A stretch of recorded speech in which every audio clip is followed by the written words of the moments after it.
Olá pessoal, estamos aqui na Rádio Web Agroecologia. Estamos recebendo hoje o aluno Benoni Codácio, do 7º período do Bacharelado em Agroecologia, Campesinato e Educação Popular, aqui na Universidade Federal Rural de Pernambuco. E esse encontro faz parte do estágio obrigatório que eu, enquanto aluno da universidade do curso de Agroecologia, estou realizando aqui na Rádio Web, que fica no Departamento de Educação da Universidade Federal Rural de Pernambuco. Nesse bate-papo, vamos falar um pouco sobre o processo construtivo nas imersões, que é uma ferramenta pedagógica do nosso curso, né, e como foi para a Benoni receber os alunos do 7º período em seu sítio e da sua família, né, no processo de construção de conhecimento, assim como a importância do audiovisual para a agroecologia como um documento e capacidade de conhecimento. Bom dia, Benoni. Bom dia, Tiago. Então, assim, sobre essa primeira temática aí, né, ter recebido os alunos da agroecologia, eu já venho esperando isso desde o começo do curso, né, porque era a partir da nossa vivência realidade campo, né, que eu comecei um trabalho lá, né, de agroecologia, mais especificamente da criação de um SAF, né, da ampliação de um SAF, né. Eu já tinha começado esse trabalho lá no CERTA, né, porque eu sou formado pelo CERTA também, que é o Serviço de Tecnologia Alternativa lá de Glória do Goitá, e tinham começado um SAF pequeno experimental no sítio da minha família, o sítio Progresso lá em Paulista, né, e com o começo do curso aqui, né, e com essas imersões que a gente tinha no território, eu vim construindo esse novo SAF, essa ampliação do SAF, de forma experimental também, né? Porque eu comecei a pesquisar mais e conhecer algumas técnicas também como muvuca de sementes, né? Então, assim, eu quis fazer essa experimentação lá no sítio, não, assim, copiando outro modelo em que eu já tinha começado, né? Foi uma ampliação, mas foi uma ampliação com essas novas tecnologias em que eu fui descobrindo ao longo do curso mesmo. muito bom. Benoni, o processo de imersão que acontece sempre ao início de cada semestre, né, do nosso curso, é uma ferramenta importante no processo de construção de conhecimento. Como você avalia a imersão nesse processo? Então, aí essa parte da imersão e trazer os estudantes e os professores para conhecer essa experiência, para mim ela é fundamental, né? Que era algo assim, era uma perseguição que eu já tinha, né? Então eu já estava esperando esse momento, me preparei para ele e para mim assim foi muito gratificante porque a imersão ela não traz só a questão de conhecer o sistema agroflorestal, né?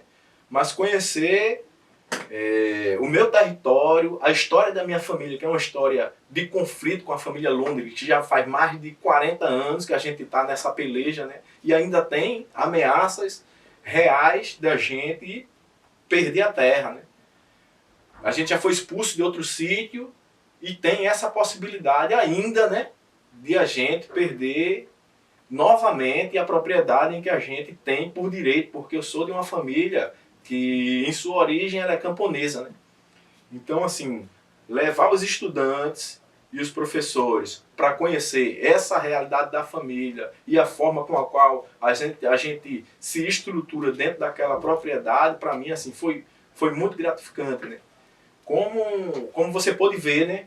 Os meus familiares, minha mãe, minha tia, minha irmã falando sobre a história de como era, né, do processo de violência que a gente sofreu e principalmente no começo, até agora, é muito significativa. Então aquela terra para a gente, ela é parte da nossa vivência, parte da nossa vida e é onde a gente quer estar estabelecido porque é nosso território. Então arrancar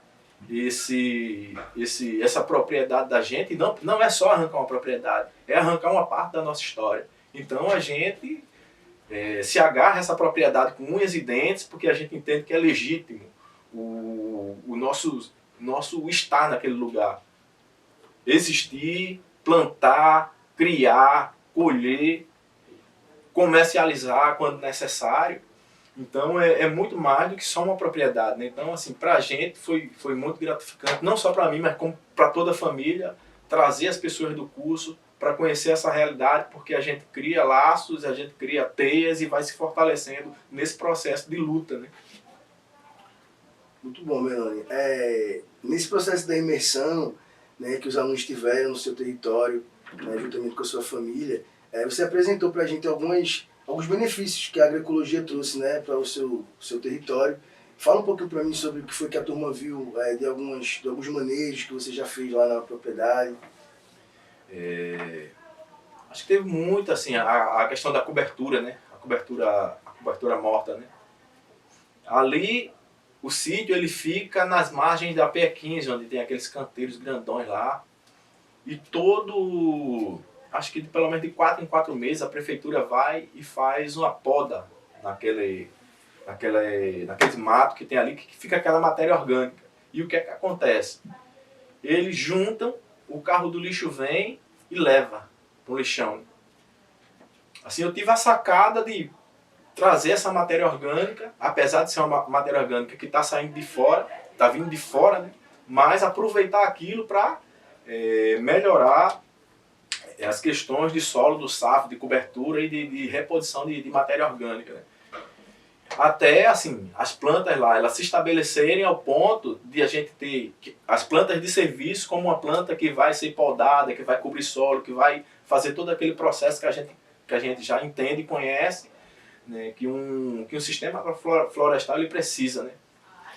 A gente teve, assim, também algumas baixas, né, porque o meu tio, né, Gonzaga, ele trabalhava muito lá dentro do sítio, foi uma pessoa que faleceu recentemente, inclusive está fazendo 1 ano agora, e ele era a pessoa que criava dentro do sítio, criava cabra, criava galinha, e isso fortalecia o ciclo, né, que existia dentro da propriedade, né, porque os animais ele produziam esterco, o excedente da produção, a gente alimentava os animais, então assim, era um ciclo que estava completo, deu meio que uma quebrada nisso aí, porque a gente não teve mais como manter as cabras, por exemplo, dentro do sítio, a gente diminuiu muito a criação de galinhas, está voltando agora com a criação de galinhas, mas deu uma quebrada muito grande, né? E além, assim, de ser uma mão de obra a mais significativa que tinha dentro do sítio, mais do que a minha, inclusive, porque ele estava lá no dia a dia plantando, estava limpando, estava adubando, né? Então, assim, foi uma perda para a gente muito grande, mas a gente tem conseguido se manter, tem conseguido se levantar, porque a vida ela precisa continuar, né? E a gente tem feito isso na medida do possível, né? Acho que é isso. A diversidade de plantas e espécies, assim, quais são os que você tem lá, assim? Bom, a gente deu uma melhorada muito grande nisso, né? Porque a partir das vivências, eu também sou da Comissão Pastoral da Terra e trabalho na zona da Mata Norte de Pernambuco, então isso me dá acesso a muitas plantas frutíferas, plantas nativas da região da mata, que eu consigo trazer para colocar dentro do sistema, né? E aí são plantas variadas. Jatobá, por exemplo, é uma planta nativa, eu consigo lá em Aliança facilmente. Inclusive tem um banco de sementes lá de jatobá, né, que eu já distribuí até mesmo para o IF lá de Vitória, né, que estava com um projeto de produção de mudas nativas. Eu fiz uma doação de mais de 1000 mudas, mil sementes de jatobá, né? E aí tem outras plantas frutíferas que tem na região, e às vezes uma pitanga diferente. Tem uma pitanga que era mais escura, ela não é essa pitanga vermelha, é uma pitanga meio roxa, que tem nas comunidades rurais lá, Tracunhaém. Eu consegui café também, o café eu acredito que seja conilon, mas teria que ver, porque eu não conheço a espécie, mas é um café que está adaptado àquela região, e eu consegui trazer para produzir as mudas, né? E assim a gente vai fazer, e também levo mudas que eu produzo para as comunidades, né? Então tem esse intercâmbio e essa troca, né? Porque a gente se fortalece aqui e fortalece a comunidade também, né? Teve semente de milho crioulo também que eu consegui dentro das comunidades, que hoje já estou plantando, feijão crioulo também, que já existe nas comunidades. Então, assim, a gente também tinha, na época do meu avô ainda, a gente plantava muito inhame. Depois que meu avô faleceu, a gente parou de plantar, E foi nessa ida nas comunidades que o pessoal planta muito inhame, eu consegui semente de inhame, a gente começou a plantar inhame, então todo ano a gente está plantando inhame.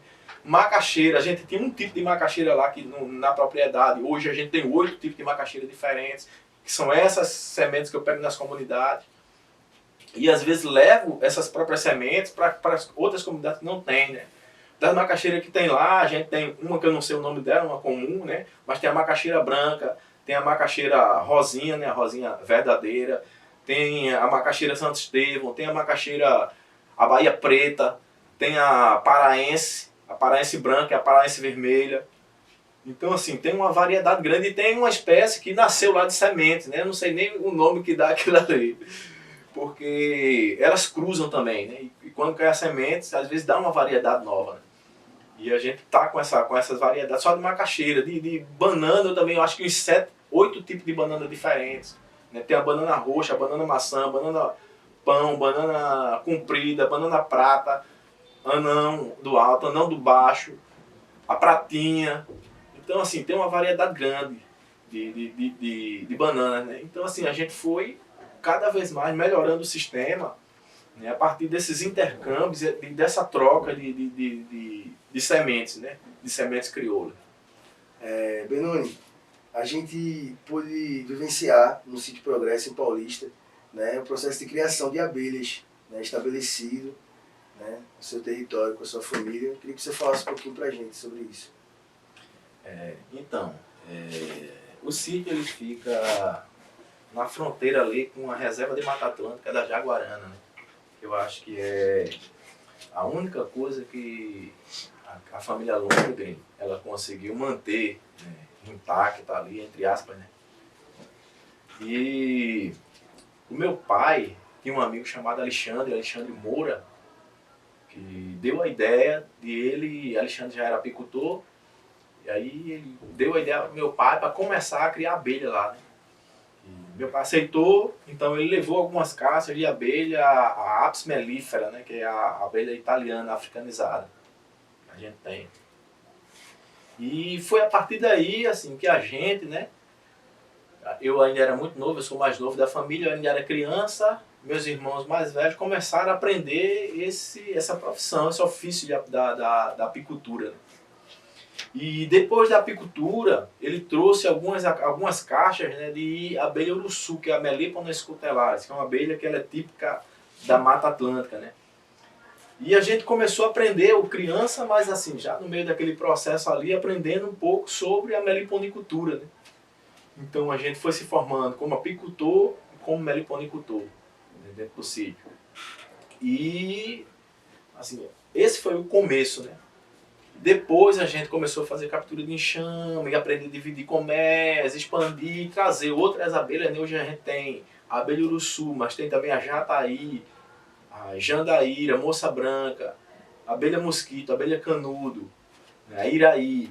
Então tudo isso a gente tem hoje dentro do nosso meliponário, além das abelhas com ferrão, né? No caso das italianas. E a gente assim, foi se desenvolvendo e teve a necessidade de se criar uma associação, né? E a gente criou a APIME, que é a Associação Pernambucana de Apicultores e Meliponicultores, que inclusive meu irmão que estava lá mostrando nas abelhas, ele hoje está como presidente da APIME, né? Já foi Alexandre, mas hoje está o meu irmão. E a gente tem uma pegada, primeiro a associação tem uma pegada agroecológica e também de educação ambiental, né? Então a gente está lá no sítio, dando aula para as crianças das escolas sobre educação ambiental a partir das abelhas e também com a associação do Jardim Botânico, fazendo esse mesmo processo de educação ambiental. Benoni, um dos processos da gente ter essa entrevista aqui também é falar um pouco do material audiovisual que foi gerado com a presença da nossa turma lá no Sítio Progresso, assim como esse bate-papo da gente também. A gente vai gerar um podcast e um videocast. Eu queria que você falasse um pouco para mim sobre a importância do audiovisual para a agroecologia, né, nos processos de construção de conhecimento. Isso. A agroecologia, hoje, ela se coloca como não só um modelo de produzir no campo, né, sem veneno e sem agressão ao meio ambiente. A agroecologia, ela é uma filosofia de vida, né, E a gente aderiu, acredita nela e constrói dentro do campo. E assim, dito isso, né, a gente está nesse processo de disputa, né, ideológica do modo de vida, né, camponês e também na cidade, né, e diretamente com o agronegócio, que é um sistema destruidor, né, e que produz commodities, né. A gente produz comida, a gente produz alimento de qualidade, com agroecologia. Mas assim, falando disso, algumas pessoas têm se utilizado de ferramentas de audiovisual para fazer divulgação justamente desse modelo de produção.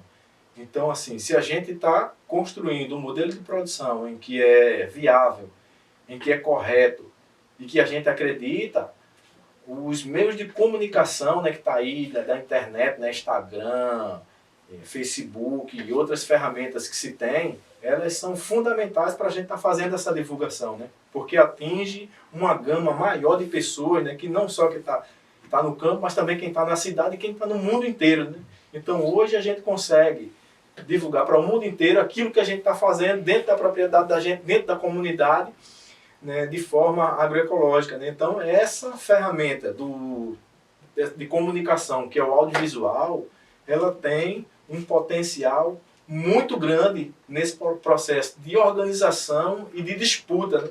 Porque até em algumas comunidades, né, principalmente aquelas que trabalham com beneficiamento, se tem utilizado para fazer divulgação dos seus produtos, para vender, né, para comercializar. E algumas pessoas que trabalham, por exemplo, com formação, né, dando curso de agroecologia, como Namastê, como Antônio Floresta, como Lucas, como uma galera que já está aí ministrando o curso, né, se utilizam também dessa ferramenta para fazer divulgação. Então ela é muito importante para que a gente consiga difundir ainda mais aquilo que a gente está construindo, que às vezes está ali no miudinho, mas que pode ser uma coisa que pode estar influenciando pessoas do outro lado do mundo, né? Sim, sem dúvida. Então tá, Bruno, a gente vai chegando ao fim do nosso bate-papo aqui, né? Eu quero te agradecer, né, pela presença, né, por essa troca de ideias. Nossa, aqui, falar um pouco sobre, né, nosso processo de construção na imersão, tudo que a gente vivenciou. E aproveitando o ensejo, né, falando de linguagem, né, de difusão de conhecimento da agroecologia, aproveitando que você é poeta e cantador, né, vamos então fazer um som aqui para encerrar, né, esse bate-papo aqui. A gente vai ficar muito agradecido mais uma vez. Valeu. Massa. Então, essa que eu vou tocar agora, ela se chama Na Flor do Maracujá, que foi a primeira música que eu fiz com essa temática, né?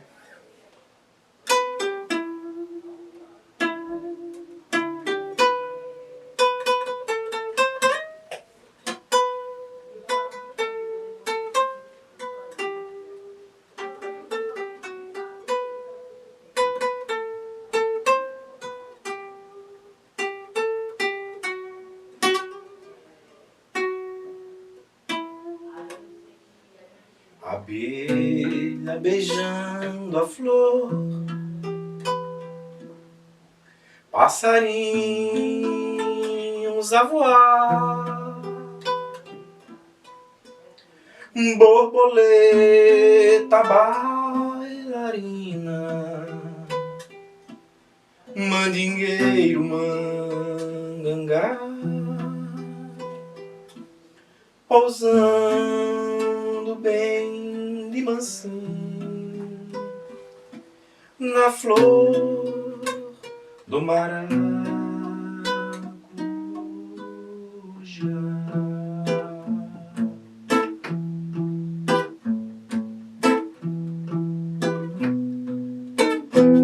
Abelha beijando a flor, passarinhos a voar, borboleta bailarina, mandingueiro mangangá, pousando bem de mansinho na flor do maracujá, na flor do maracujá, na flor do maracujá, borboleta bailarina, mandingueiro mangangá, pousando bem de mansinho na flor do maracujá, na flor do maracujá, na flor do maracujá, borboleta bailarina, mandingueiro mangangá, pousando bem de mansinho na flor do maracujá, na flor do maracujá, onde o manganga pousou, borboleta vem bailando, beijão lindo, beija-flor, e o dia vem clareando, com o sol a despontar, tocando bem de mansinho na flor do maracujá, na flor do maracujá, na flor do maracujá, borboleta bailarina, mandingueiro mangangá, pousando bem de mansinho na flor do maracujá, na flor do maracujá, na flor do maracujá, borboleta bailarina, mandingueiro mangangá, pousando bem de mansinho na flor do maracujá, pousando bem de mansinho na flor do maracujá, pousando bem de mansinho na flor do maracujá.